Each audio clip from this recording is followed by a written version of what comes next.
5, 4, 3, 2, 1. And it's live.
This is Leicester Till I Die TV. Watch and subscribe on YouTube and listen on your podcast platform. Good evening, good afternoon, good morning, good night, good day, goodbye, hello, wherever you are in the world. One of those will apply to you. This is the LTID TV here with, well, you could say Holly Willoughby and the other guy, but they're not on it anymore. Welcome along, Craig. Which one am I? Am I Schofield or Holly Willoughby? Schofield, that's it. I couldn't think of his name. Well, who's got the better man boobs? Me, probably. So I might have to be. I might have to be Holly, I think. Or is that just another fantasy I'm having? I don't know. Anyway, welcome along. Should we move on? We're moving on very quickly. When you're smiling. Well, I know it's a bit of an unusual occurrence to be doing a game, doing a show after we've won a match. So, yeah, it seems. When was the last seems time? About 8-9 weeks ago, wasn't it? Well, in the league, obviously, we had the cup demolition of QPR, which was a potentially a white elephant of a match. Well, talking of white elephants, follow it up, did we? Yeah, that was exactly. I'm trying to link you in here, Chris. You are here, very much so, and well done for that, sir. And good evening to Ronald. How the devil are you, sir? Hope you are well. And also to Spencer as well. It is, we've won. Let's not get too excited, but let's just enjoy the moment. Exactly. And yes, I want to talk white elephants. We'll get straight into the debate. And guys, if you're watching, we're going to have a couple of topics that we're going to talk about, and then if Craig's got anything, but if you guys want to sort of have any topics, put them in at the end, because after that we'll have a section at the end where we'll come back to your comments. So please add them towards the end into the chat, and we'll do our best to answer them or discuss them at least. I want to talk, like I said, white elephants, because I have a feeling that this is becoming a huge white elephant for us. The rumours are as to whether Vichai didn't want it built, but Top did, and Vichai wanted to put the money into the team. I just feel that £100 million was spent on it. What has it actually given us? A couple of things. I've not heard those rumours, Chris. I don't know if you're rumour mongering yourself, but I'm sure you've seen it somewhere. I'm sure. I'm not saying it's a reliable source, and that's why I've said rumour. It is only a rumour.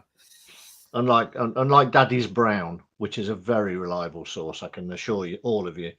What I would say is two things. Okay. Man United spent 80 million on Anthony. Okay. We'll put that out there. We've spent 100 million on a training complex. And honestly, I think it's too early to tell, because you look at some of the videos that have come out of there, particularly this week with Abdul and his rehabilitation after his injury. That is a fantastic place to be to do your rehabilitation. But what I would say is, it's not the biggest thing. to attract players. You know, obviously the size of the club and the position that you are in the league, you know, and your immediate chances of success are the biggest things. But when you get past those clubs, I think showing players the infrastructure that's behind, and not necessarily those players that are going to go into the first team now, but the youth development. And I think that's why I'm saying it's a little bit too early, because we can't really tell at the moment what's going to come out of that. But when you're trying to attract youngsters, not necessarily the youngsters, but the parents of the youngsters, and you bring them around, you show them facilities, they know that they're dealing with a pretty serious club. You know, everybody's saying it's one of the best facilities there is there. But what, you know, I'd be interested to see why you think it's a white elephant. Is it because of the money spent, or the money, or it hasn't churned out any first team regulars yet? I don't think you can look at the money and say, right, we could have spent that on players, because we'd have been even in more PSR trouble, to be honest. The money you spend on your infrastructure doesn't come into that. You know, that's classed as a I think that was something that balanced us the other way. When you spend so much on your infrastructure, it goes in your favor. So I don't know. I don't know, Chris, is the big answer, but I don't think so. I mean, any player has got to be excited by that facility. The only downside I would say is it a little bit too good, and they're in their comfort zone a little bit when they're around there. But that is down to the people around them, not necessarily the surroundings. Good point. Very eloquently put. Look, yeah, you asked me why I think it's a white elephant, and it's very.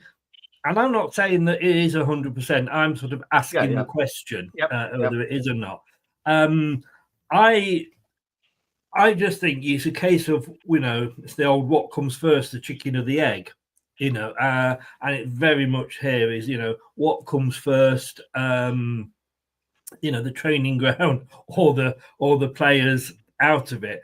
But first of all, the cost, it is 100 million. Now, you're quite right. We couldn't have spent that on players, definitely. And it was sort of it did go in our favour with PSR, because that and buying a ladies team and all sort of that helped towards PSR. But I would want to have seen some sort of benefit of it over what we had before. Now, look, don't get me wrong. If you're comparing this to Beaver Drive, it's up here and Beaver Drive is down here. I accept that. Obviously, the girls are using the Beaver Drive now. First of all, does it attract players? Do you walk down that road towards it and go, wow? Of course you do. Anybody that did that would do. But at the back of their mind, they're going to be thinking, well, okay, lovely training facilities, and, you know, a decent stadium. Let's be honest with you. You know, the King Power isn't shoddy. It's a decent size and reasonably newish and kept up to date. But if I'm a new player walking down there, impressed with that, I've also got to think, well, hang on a second. This is a team that's fighting relegation.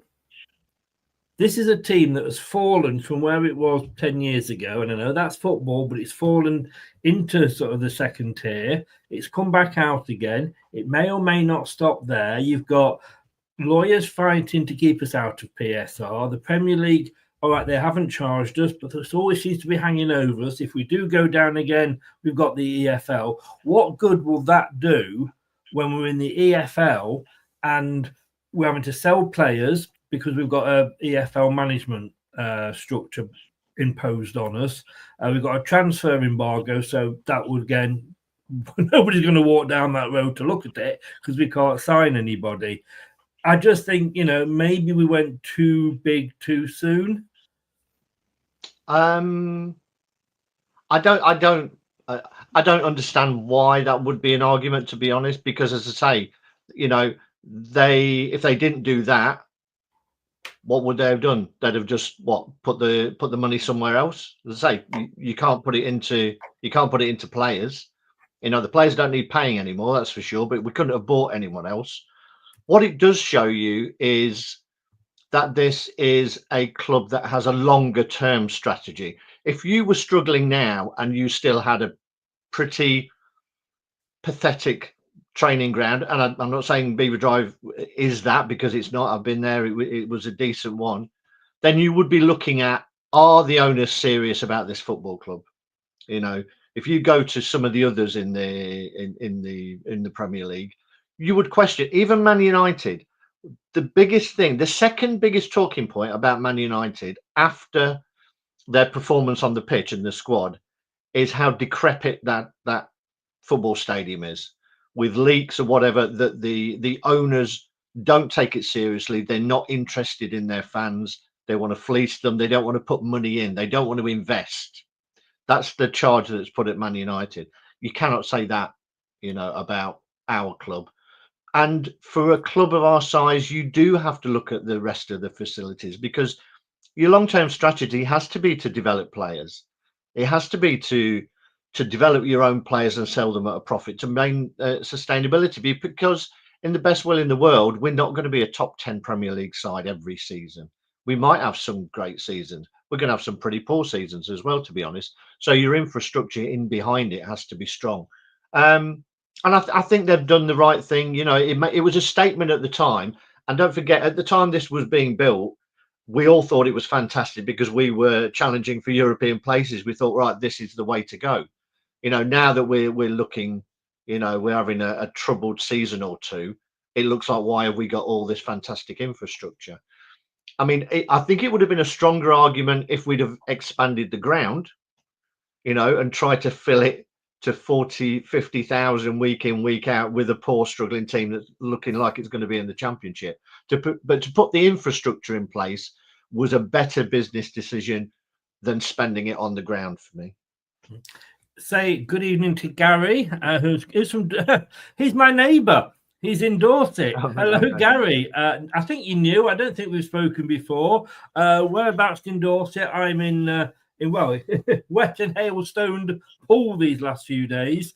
No way is this the white elephant. It's more of an asset. My first thought, if we go down, is can we afford it? Why not let LCFC women train there, or even another club? I mean, that is a fair point. You know, there's 14 pitches. Do we need 14 pitches?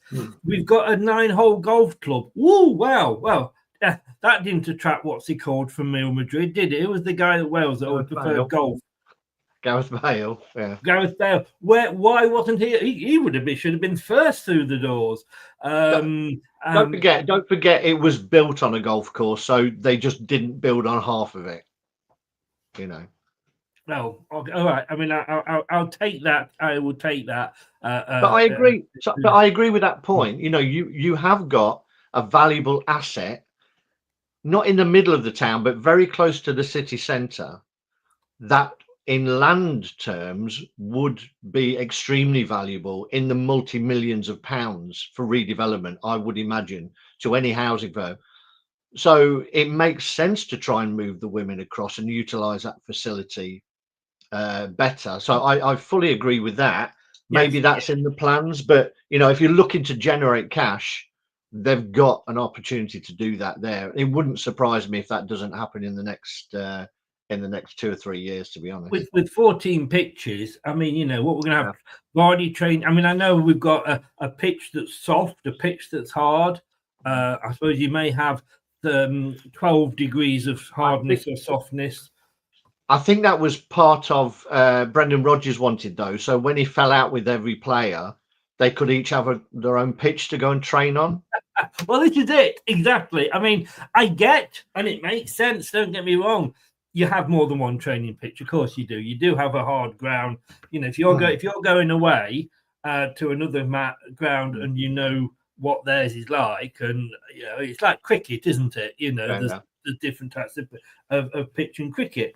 So yeah, I understand that. But 14, maybe, you know, we want to generate money.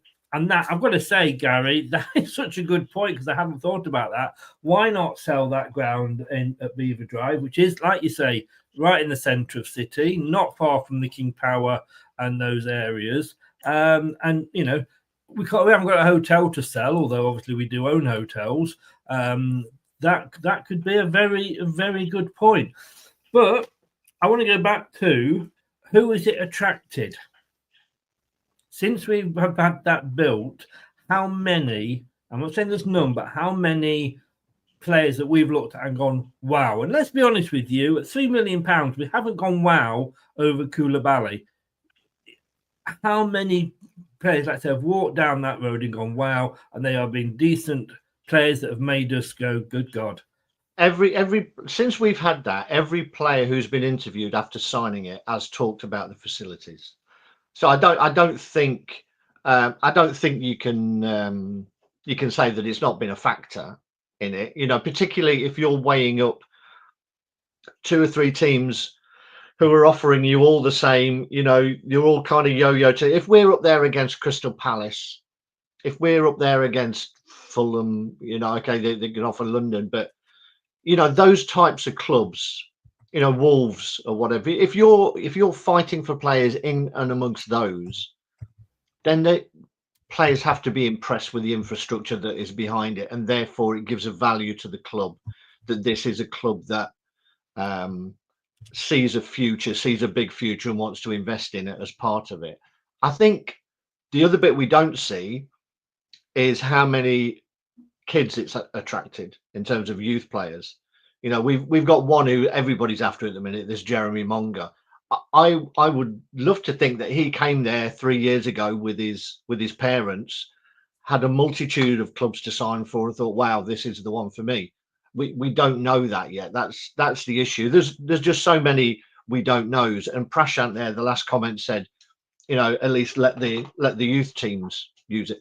I'm sure that of a weekend, half a dozen at least of those pitches are being used by the different age groups for development games, for trial games, for league games. The under 18s, the under 21s are all playing there. So it is being used, it is being utilized. Does it make the difference between signing a player or not? I would think it does if a player is undecided and you're looking for something to tip the balance. But yeah, even you've got players saying, I can't remember who it was recently, saying that this was with the difference between the club structure, it's only what's going on the pitch that differentiates Leicester City from Real Madrid, because the infrastructure, obviously they've got a great stadium, but the infrastructure behind is just as good as anything else in the world. Now, it needs to show on the pitch, with the first team. We know that, but it has to be a good thing, surely, that we've got that behind us. Gary says about the academy, and we'll come on to that. We've touched on it there. We'll come on to that in a bit more detail in a second. He's actually from Broadstone. Wow, Gary, that is I was in Broadstone a couple of weeks ago. Very, very, very pleasant Weatherspoons in Broadstone, and a nice shopping street just up the road from me. Maybe we'll have to get together, have a drink, and put Leicester City to rights. Let me know. Don't get me wrong, the academy, the academy trains. The academy's got a 500-seater stadium, so academy matches are there. Last 2 weeks, and those are the only 2 I can sort of go on, but the last 2 weeks, how many young players that the academy has produced have been in the squad for the matches? I'll ask you an alternative question. How many players do you think deserve to be in there? 2 or 3 maximum, probably, but it's 2 or 3 I more agree. in there. I agree. So what we're saying is that youth academy, that setup, has produced players who we think are ready for the first team, but the manager has chosen not to. So that's not a fault of the infrastructure behind. That's just the manager not being in a position where he's comfortable enough in the league to throw these kids in. If we were mid-table, I'm sure you'd be seeing more of these kids coming through and given a chance. But it's very difficult to do that when you're fighting relegation. But so that would be my thing. What you need to see is more of them coming through. The way Man City are at the top of the league, they can afford to have 3 on the bench or whatever every time. I would personally like the league to change the rules and say you can have 10 on the bench for any game, but 3 of those have to be academy products, and you can make 4 subs, but the 4th one has to be an academy product. So, so you're giving a route through to that. All these teams are spending money on the academy, but it's very difficult to give them routes in. But I think if you change that, so instead of making your 3 subs, you can make 4, but the 4th one has to be one of your academy prospects. That's an aside. No, I think that's a very good point. And before can I just come back to you on that point? Because I agree 100%. What I would counter that with is what I would like to see is the return of reserve teams. Because you've got a lot of players, not just young players. Young players have got to make a big jump from the under-21s to the big, the main squad. No, you get the occasional one like Wayne Rooney and things like that get in there early, but there's no progression for them. And when you've got players like Okoli, I mean, he's not played. I can't remember when was the last time he played. Where's he playing? Where's he getting the match practice? Yes, he's training at this stadium, but this training ground. But we used to have a reserve team, didn't we? We used to have a reserve league. Now Premier League we 2 is the youth teams. We need a reserve team to give the option of a move on. It's like having no middle management, if you like, structure at a company, and also to give those players that aren't playing a break. No, obviously it pains me to agree with you, Chris, but I do agree with you. A couple of things on that. Can I just say I haven't seen Barry Pierpoint for a long time, and it makes it sound like I've seen him on a regular basis. But the fact that I'm going to plug his book again, like I did in the last show. But again, in that book, he talks about what they did with the, I think it was Monday Night Football or whatever they called it, which was all built around the reserve teams, playing at Filbert Street, getting kids in on cheap money and making a proper night of it. But you had the chance of seeing some of the first team stars who were coming back through from injury and the like. And to be honest, it makes sense. I don't know about the rules. Somebody else may know more than that about the under-21s, that whether you can have so many overage players, I don't know. You can, but it's not many. No, but it would make sense that, to have that. The argument then would be, is it full of, your squad players who are not playing on a Saturday, and then the under-21s don't get looking at that level again. So it's difficult, but it wouldn't surprise me if it didn't happen sooner rather than later. And you could see it being like a midweek televised league on ITV4 or something, because I'm sure, there's more well-known names just sitting on benches that people would gladly go and see have a game in a midweek. And if you can't get a season ticket for your particular team, you can go and see not everybody. I mean, as much as women's football is growing, not everybody wants to go and watch women's football. I get that. Not everybody wants to go and watch the under-21s. I get that. Half the time of going to watch your team, a little bit of that is also seeing the visitors coming with their big names. And I can remember going to watch a game because we were playing Southampton and Kevin Keegan was playing for Southampton at the time. We weren't so good then, but I just think that would sort of just be a win-win. I mean, look, let's just go through some players here. Okoli, Pierre on his way back, Thomas. Let's go into the midfield. Ndidi on his way back, Skip, Golding, McAteer, Alves. None of them have been in the squad. Up front, dare I mention Edward? But all these players that are literally, we are saying suddenly, let's say there's a injury to Christensen, and we are saying to Thomas, go on, you go in there and do a job for us. And he's like, what? I mean, yes, he should be fit because he's doing the training, what have you. But we expect, and then we moan because they're not very good. Yeah, I mean, you're totally right. And all players say the same. Training is one thing, but it's not match fitness. you know, and that's a big thing. And they're not getting any of that, you know, on their way back from injury. You're right. As Ronald says there, the reserve league was called the Football Combination. Remember watching Lineker play for them before making it into the first team. Gary number 2 is in. Hi, Gary. How are you doing? Nice to see you. And Ant from Ant's Leicester fan channel. Do get over there if you've not subscribed already. We must get together and start doing our lunchtime. That sounds rude, doesn't it? Our lunchtime shows, Ant. No, this is what I like. Can I just say, Chris, that's 2 people you've tried to arrange to meet in this one show. I wonder why swiping's not working on here. You know? Yeah, I know. Get them some very Baltic Evans. where the heater doesn't work. I think they need a bit of humiliating and grounding. That wouldn't be so scary if Ant wasn't a teacher and a football coach. It's scary. But welcome along, Ant. How you doing, mate? I hope BSR should make provision. Yeah, they do. It is part of that anyway. Yeah. We did say earlier. I mean, I just got to say, the other thing is, we haven't. I don't think we've made the most of it. All right, I'm not, taking the mood, and accepting what you're saying. Like I say, I'm not saying that it is a white elephant. I was literally asking the question, and you made some very good points in the defense of it. My argument would be like who's come through, but as you quite rightly said, who's been allowed to come through, who have we, big names that we know we've gone wow at that has been, impressed by the stadium.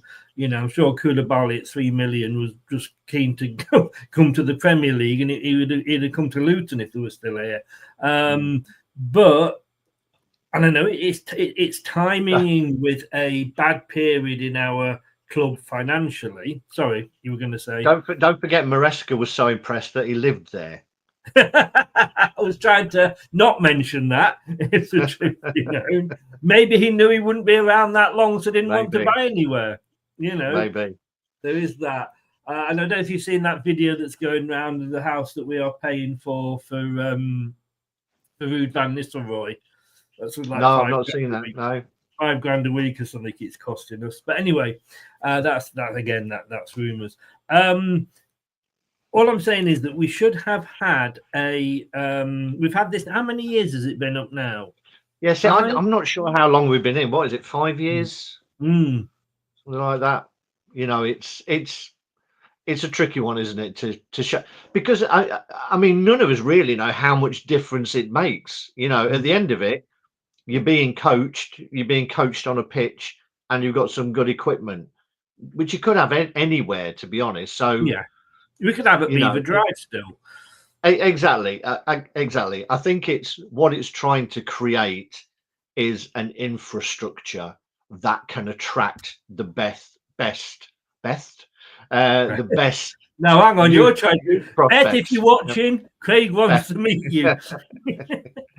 Yeah, it's so that's it. When we're trawling around and you're having to compete, and we know football is such a competitive business now that 12, 13-year-old kids are going for big fees moving between them. So you're having to compete. So I think it's more about the sort of younger kids and attracting the best talents from around the world, where their parents may be able to come over for the first year and stay there, because there's rooms and apartments available or whatever, that it puts us on that standing, so we take a step back from the first team level and look down to the youth team, where the best players in the world would want to come and develop their game. Could we not put the family up at a Holiday Inn?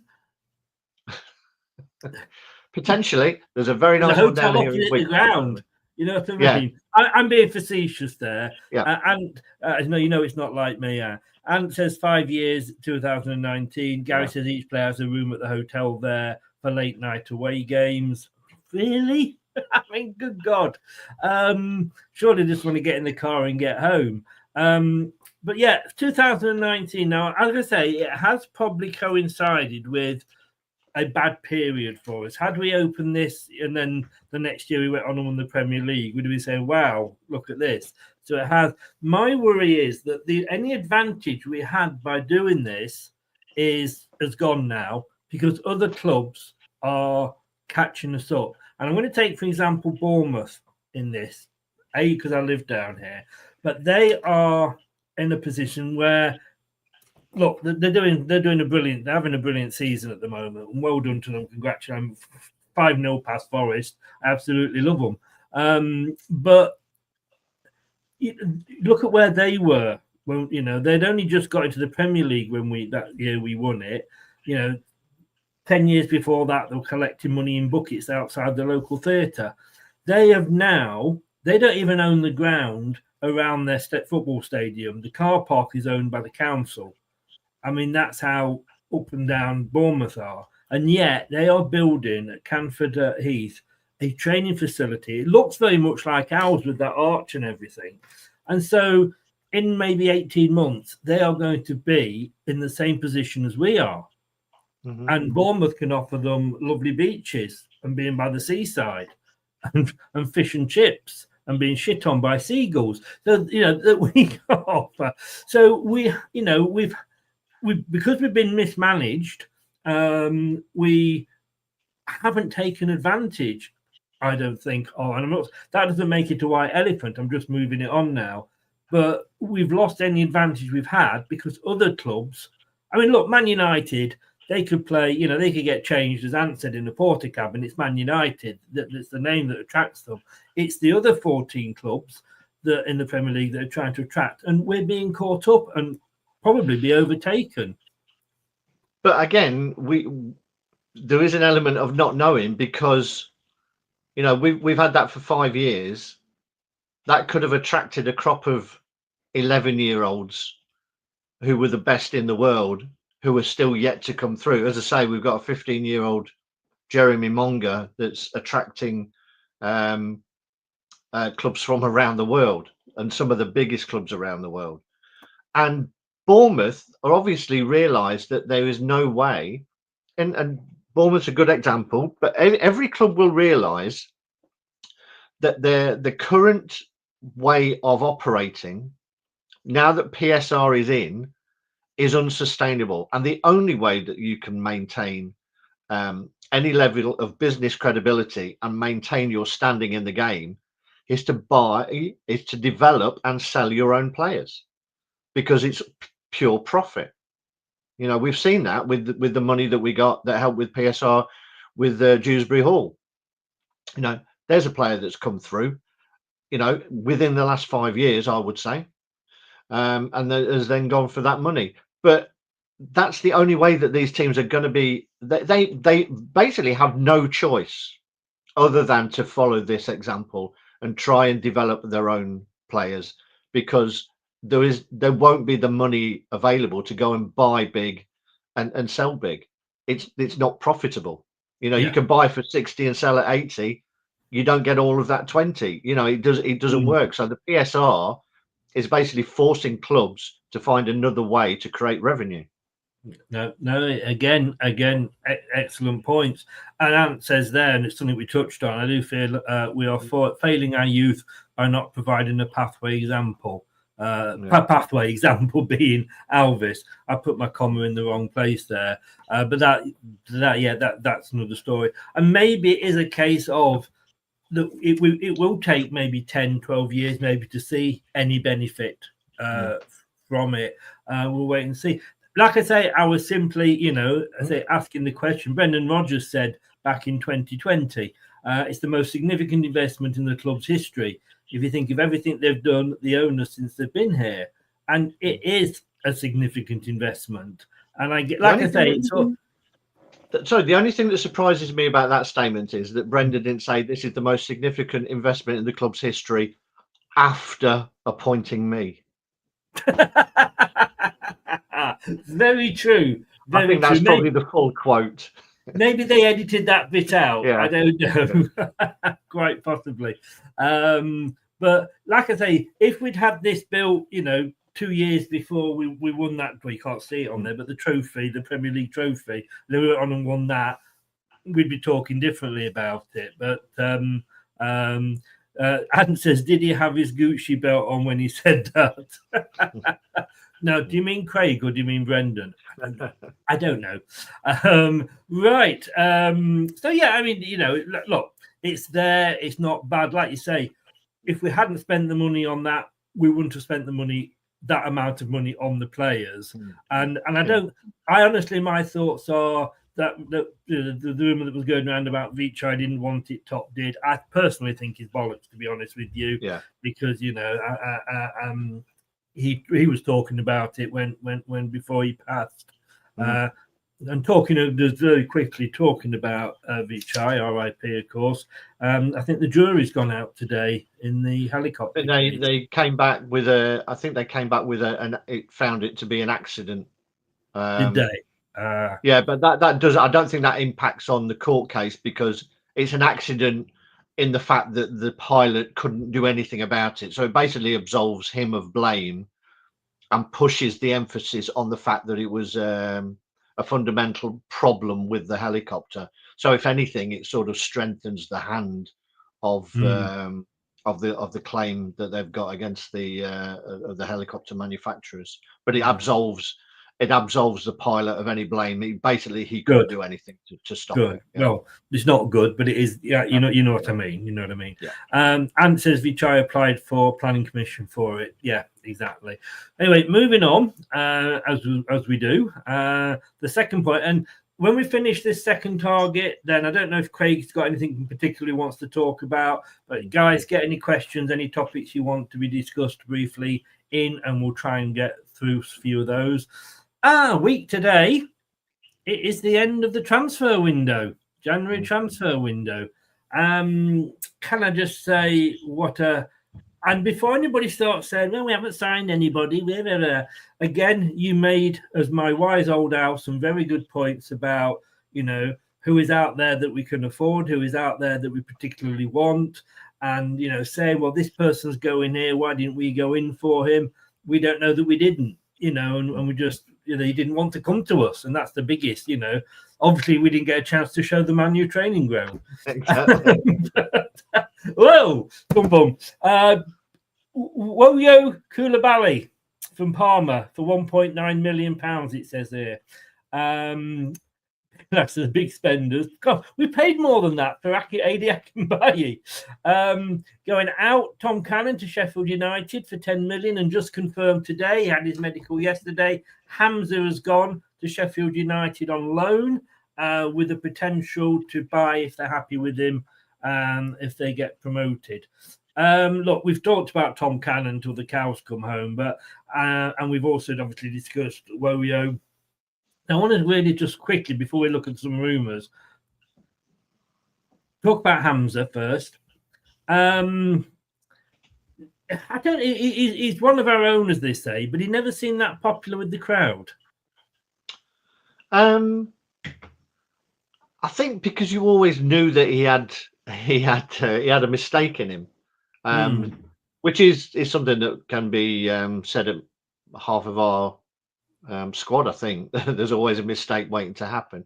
I think most of the crowd appreciated what he did have, which was he would walk out there and he would give you everything. He would give you 100%, and that is the minimum that every fan wants from any player that steps on the pitch and wears the blue. Because we would all do that. We would all gladly go out if it was just about giving 100%. We would all do it. So but what it shows me is a couple of things. Praise, of course. But anyway, moving on. I mean, what it shows me is a couple of things. One, that we need to get some wages off the wage bill and free up a squad place. So that to me says we're looking to bring people in. I don't think they would be moving out just for the sake of it. I think they're moving out to create space and create money on the wage bill so they can bring players in. And Hamza is good at what he does, but he is limited. Good squad player, but maybe he doesn't fit into what Rude wants. And again, you have to hope that the managers are making these decisions based on the fact that they think they're going to be here for 3 or 4 years, rather than just what suits. You don't mean like like when Enzo gave Vestergaard Yes, a exactly. contract extension, do you? Exactly. Chow, And look, then flutter their eyelashes at them. yeah, I think with Chowdhury, I mean, he's gone back to Sheffield United. He's worked with Wilder before, and Wilder's just signed a contract extension at Sheffield United. So that would give any people coming in the confidence that, well, the guy that's signing me should hopefully be here for a while. You never know with football, though. And he played for obviously Wilder when he was at Watford on loan for a while. He did well there, but at a level. You know? Yes. Well, this is it. And I do wonder that they may not take the option up to sign him if they do get promoted, because they're looking, they're certainly going to be in the playoffs and they're in the top two at the moment. It's like David Speedy always got teams into the Premier League and they always went and sold him. I mean, it could be that it's built in there that there's an obligation if they get promoted. I think it's rare for all of the clauses to come out and be aired nowadays, but who knows? We all know that we've got. I was going to say, we all know that we've got a thoroughly efficient backroom staff when it comes to transfers. So I'm sure that they would have done the best deal for Leicester City. Don't say that. Don't say that, Edward. Can I just say, Amazon? Will you stop bloody messaging me saying rain is expected? Yeah, about rain. Tell you what, if Gary's still in, rain is expected in Broadstone. That's how they narrow it down now. I get separate warnings for all the little areas around me. I know it's raining. I can look out the bloody window. I can hear it. Don't think it's good enough. Can't fault it. I just wonder, would we be making this decision if Soumaré hadn't come? I know you're not necessarily Soumaré's biggest fan, but Soumaré's come through and they're pretty much offering the same thing, aren't they? Yeah, I mean, I'm not Soumaré's biggest fan because I think there's more to come from him, and hopefully we'll start to see it. I think that's where my disappointment with Soumaré comes from. That I'd like to see more of a 90-minute performance from him rather than in 10-minute bursts or whatever. That's where my frustration comes from. But again, you've got Ndidi coming back. So it's not necessarily just the fact that there's no space for him. It could well be that Hamza has asked for a move to stay playing. That he's at that age now. He's 27, I think. He's 27, I think. So he wants to be playing, and and we've probably done right by him as well by giving him the opportunity to go and play. And can I just say, welcome along to Leicester Till I Die Weather Channel. And the other thing on that, Chris, it also, as we were talking about, opens up a potential opportunity for one of the younger players to come into a squad as well. Yes, it does. Funny enough, I have to say that I actually said I do like Soumaré, and I think he's improved and shown what he's capable of. I don't necessarily think he's the finished article yet. I did actually got shouted down by Brad in the post-match reaction when I did say on Saturday at times I looked at him and thought he was impersonating Henry VIII. And that was because he was ambling around the pitch too much. That was pretty much the reaction I got on Sunday, to be honest with you. So, we maybe need to see more of him. I agree. Samari is 10 times the player Hamza is, and I don't think we have seen the best of Samari yet, but he's getting better and better. And it is profit on FFP, yes, but we're not going to see that until he actually buys. But it does get him off the wage list. And can I just say, anybody is going to sort of say, and I know they're in a different position to us, but Liverpool haven't brought anybody in yet. I don't think many teams have they? To be honest, it's a pretty quiet window so far. There's a lot of money been spent. Aston Villa. I'm going to start with Arsenal. Not brought anybody in. Aston Villa. They've just recalled Louis Barry from Stockport, and they've bought 20 million They bought 3 in, if you include that. They're 20 million for a guy from Dortmund. Bournemouth, they've gone 1, 2, 3. They've made 5 signings, including a recalled player. Brentford, 2 plus a recalled. Brighton, 1 plus a recalled. They've only spent 11 million.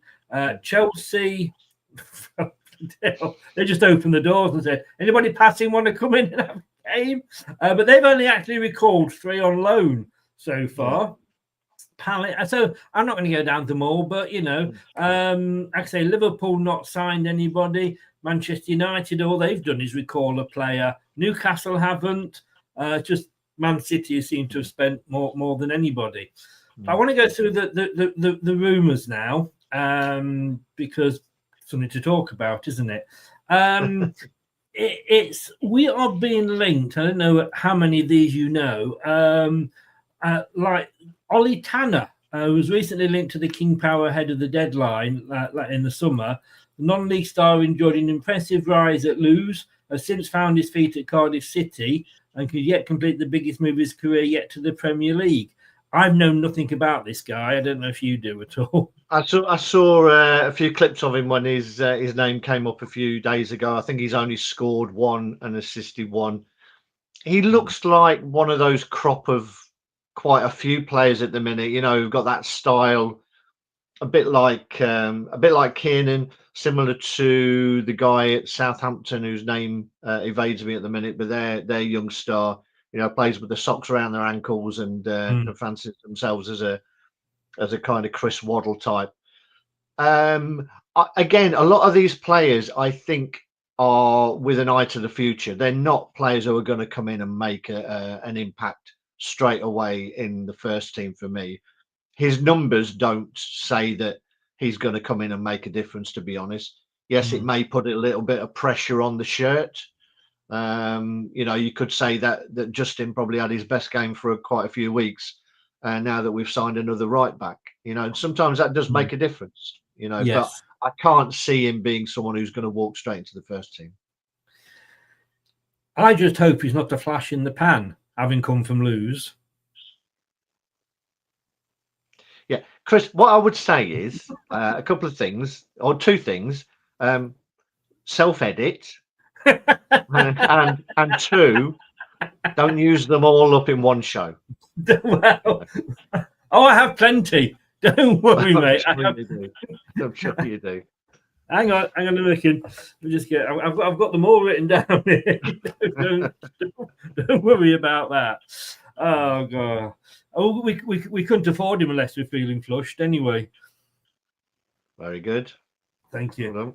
Apparently, let's move on. He says again quickly. It's what the crowd want, allegedly. Apparently, I'm not going to say where this is from because everybody will take the piss, but apparently Leicester are plotting a move to sign Alex Oxlade-Chamberlain from Besiktas. I can never say that word. That Turkish side. Besiktas, is it? Where Alex Oxlade? You mean No. Alex Oxlade-Chamberlain? Yeah. I mean, he's the posher brother. Yeah. He's related apparently to Ryan Bertrand. Ryan Bertrand. Yeah, I mean, he played at the weekend. I think Solskjaer's gone in there as manager at Besiktas, so he would know him pretty well. I think the stories here are that he would like to come back to the Premier League, to England. But for me, he's a good player. Can you get more than 6 games out of him without him being injured? He's had injury problems all the way through.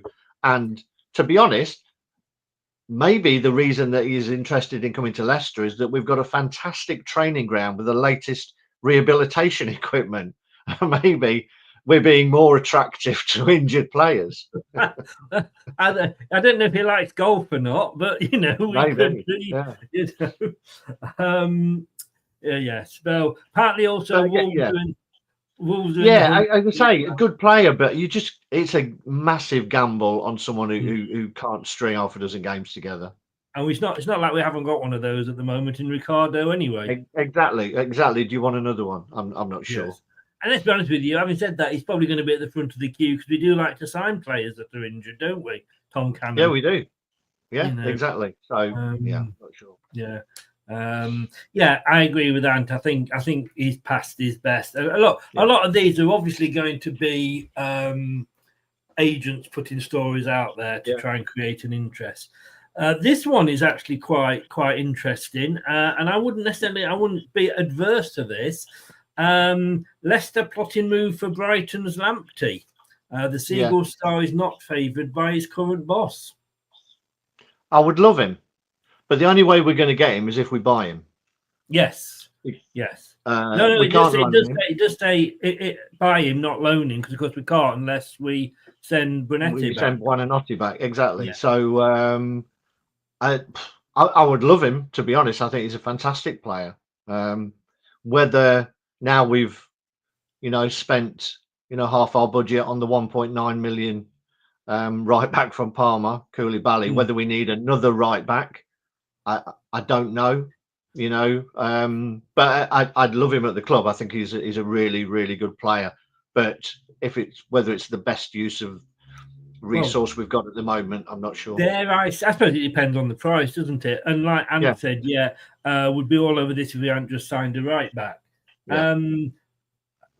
Dare I say that Koulibaly is a right back that can play left back, which probably means those games just in. And I think you'll find a couple of weeks ago, I said that I thought Koulibaly was brought in as cover rather than going straight to the team, and everything that's come out of Rude since then seems to be that's the case. Well, this is for me. I don't think we're going to see much of Ricardo again. And if we do, it'll be a couple of games, and he'll be out again injured. I think that is where we are for me with Ricardo anyway.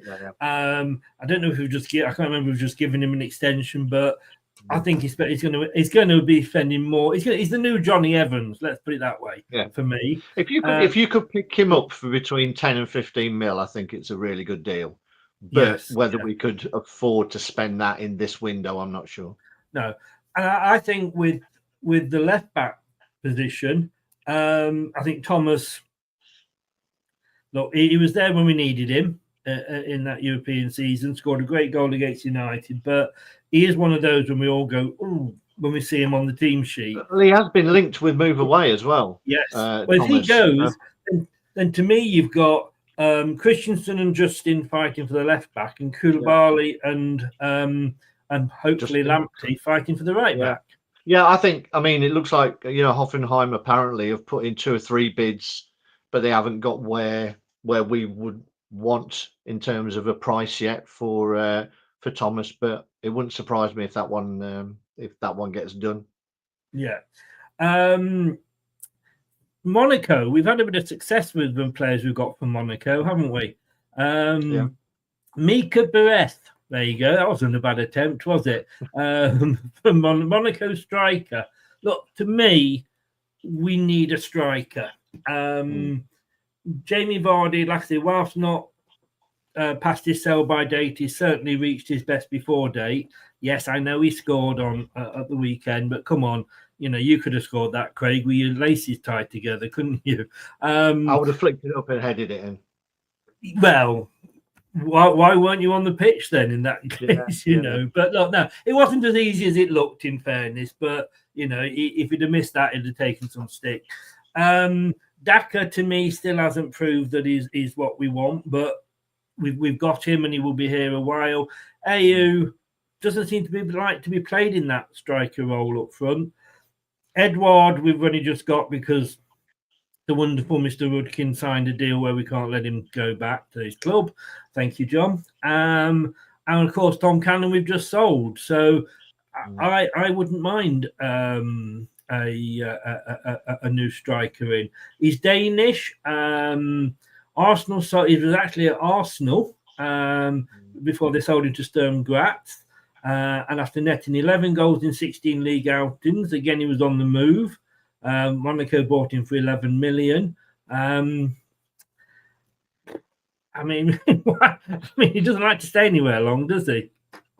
No, apparently he scores goals in patches as well. I know he's Danish, but he sounds a little streaky for me. Don't you ever have a go with me.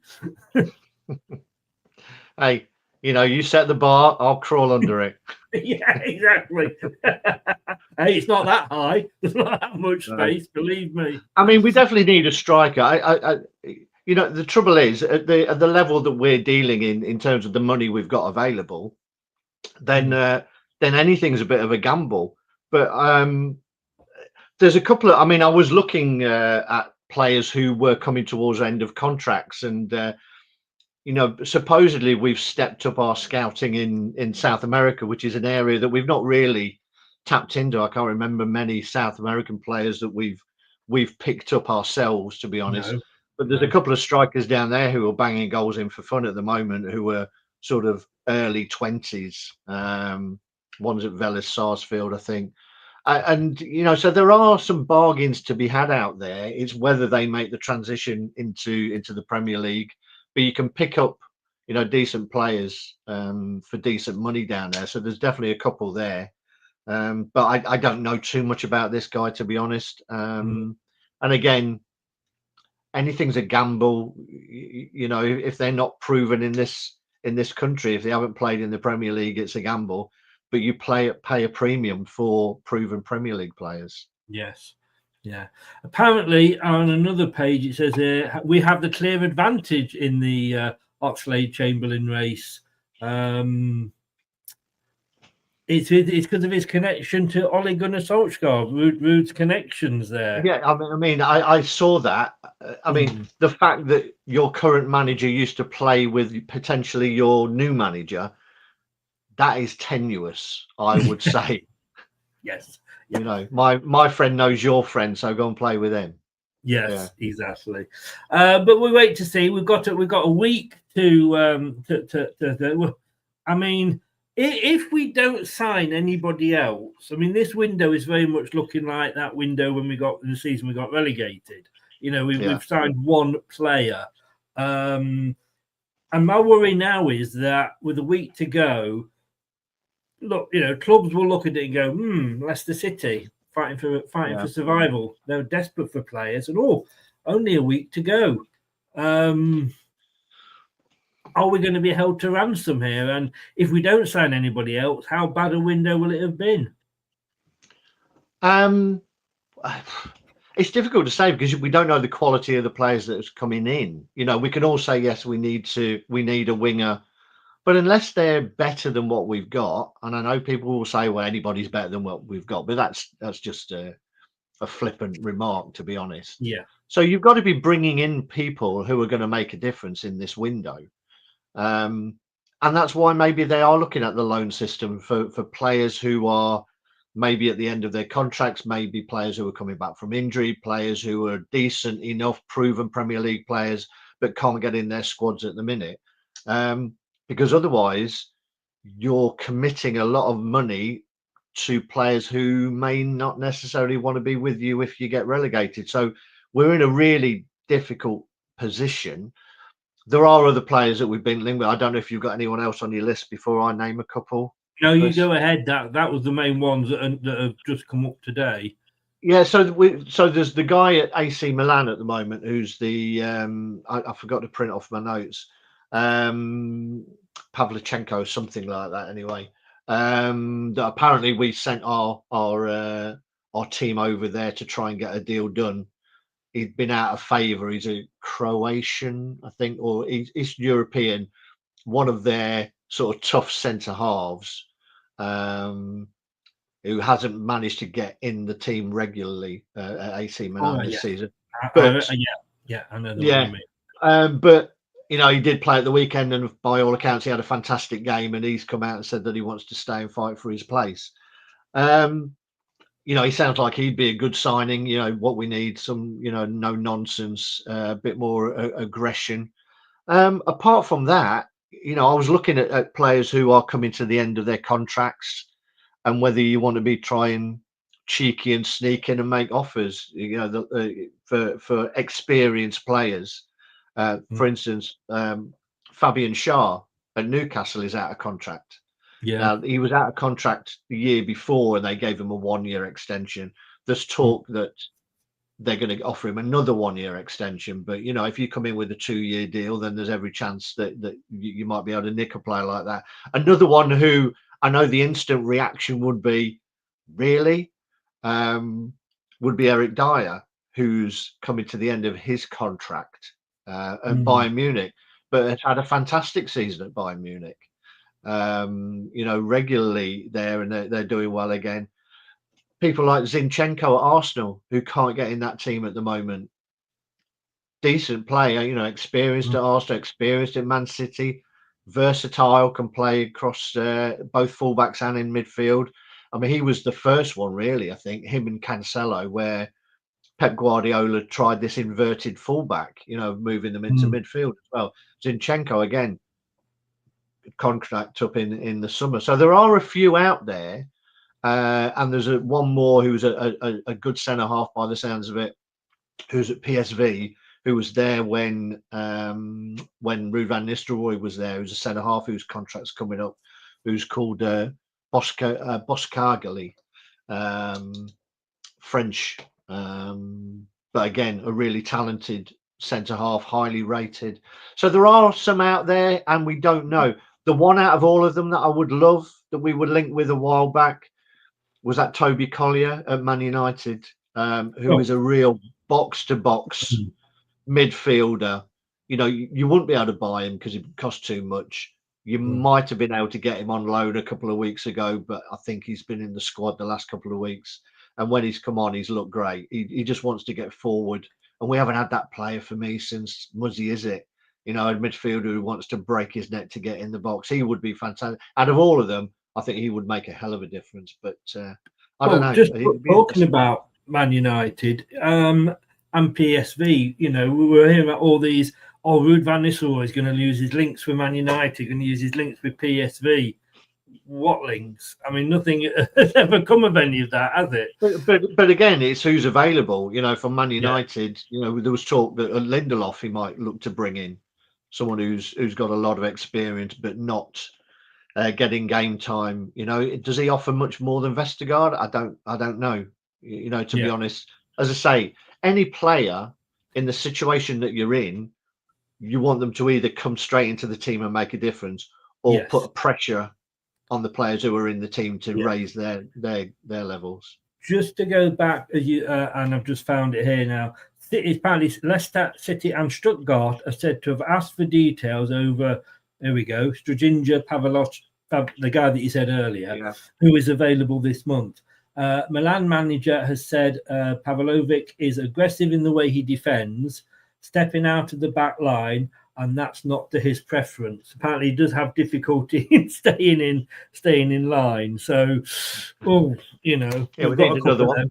Yeah, exactly. Just going to go through and see. Who indeed, Ant. He's just said then who, Chris? Yeah, him that Craig mentioned. Right. Ant's asked this question. Very good question. We'll just fit it in.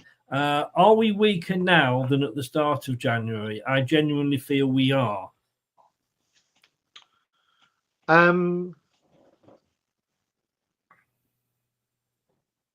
Why? Who's gone? I mean, other than Cannon, who wasn't with the squad anyway. I'm not sure. I'd be interested to see Ant's take if he wants to elaborate on that. Why he thinks we're weaker? Because I can't think of why we would be, to be honest. Go on then, Ant. Elaborate. Throw it back to you. Yes. I mean, looking at this, I mean, look at the summer window we had. We're pretty much as we were, weren't we, at the start? I mean, I suppose you could argue, but and Ant's just come back here. Not by much, but the injuries and hams are going. Not that I rated him massively. I think if you say, are we weaker now than we were at the start of the season, that's maybe different.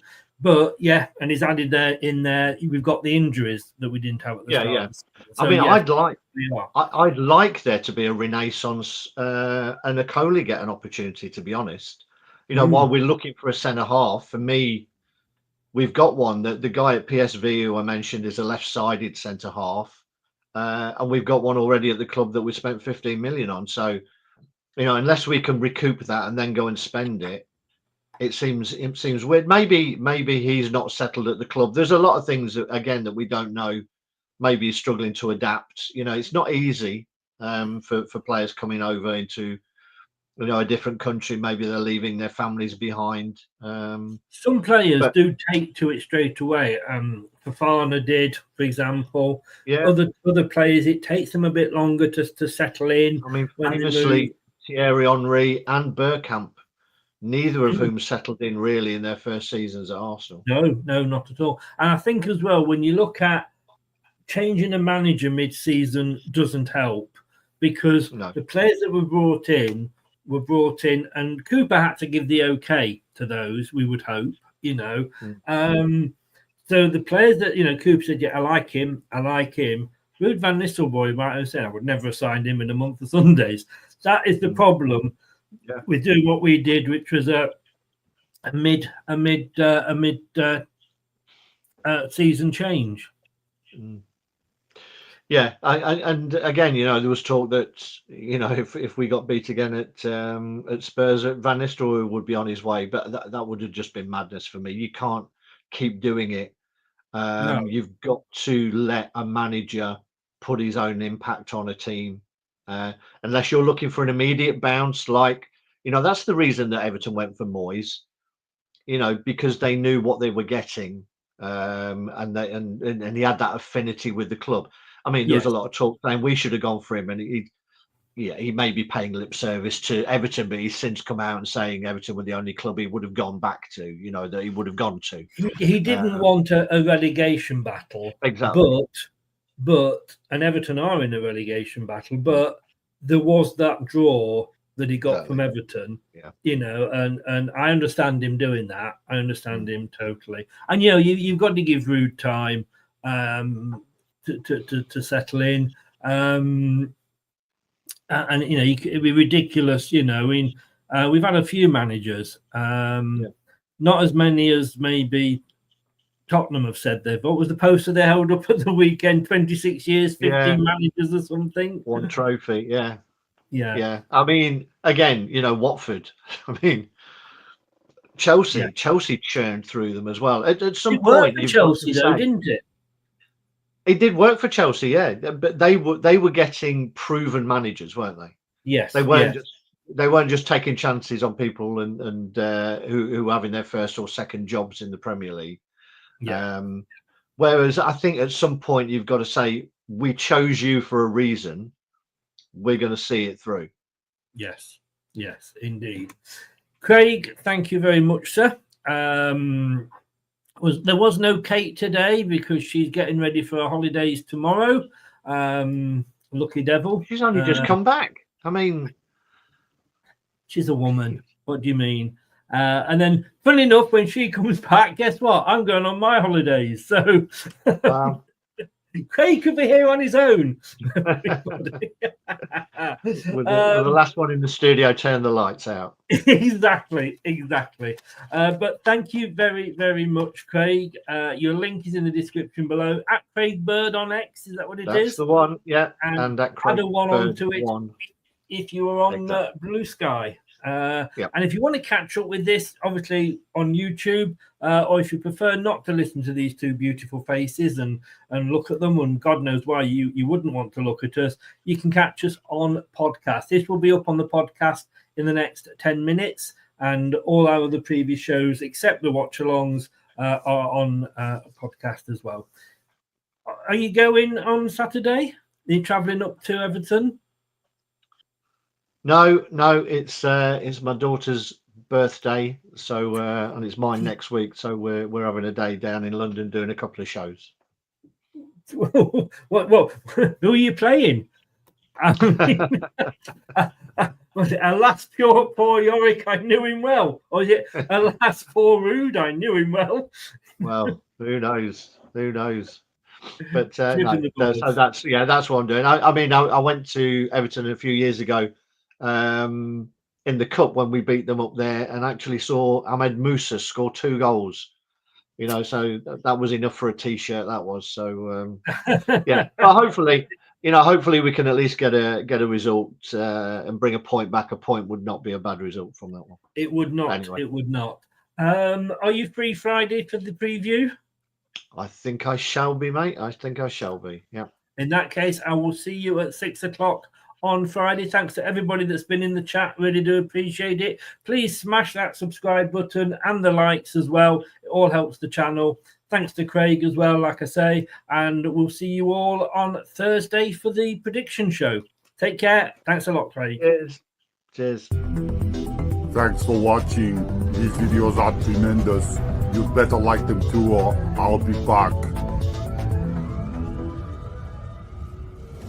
This podcast is proud to be part of the TalkSport Fan Network. TalkSport. Powered by fans. That will conclude this evening's entertainment.